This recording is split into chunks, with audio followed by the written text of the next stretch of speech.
3 exercise super ಆಗಿದೆ. ನೋಡಿ ವಿಡಿಯೋನ ಫಸ್ಟು. ವರ್ಕೌಟ್ ಮಾತ್ರ ಕ್ರೇಜಿಯಾಗಿರುತ್ತೆ, ಬಟ್ ಇದನ್ನು ಮಾಡಬೇಕಾದ್ರೆ ಪ್ರಾಪರಾಗಿ ಫಸ್ಟು ಪ್ರಾಪರಾಗಿ ಚೆಸ್ಟ್ನ ಅಪ್ ಮಾಡಿ slowly band.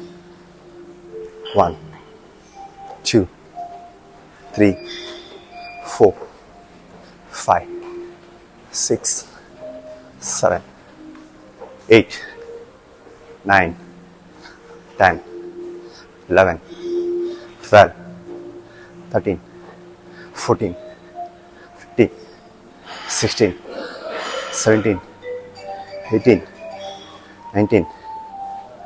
Close grip. Chest up ಮಾಡಿಕೊಡಿ ಪ್ರಾಪರಾಗಿ. ಎಷ್ಟಾಗುತ್ತೆ ಅಷ್ಟು ಫುಲ್ ಸ್ಟ್ರೆಚ್ ಮಾಡಿ.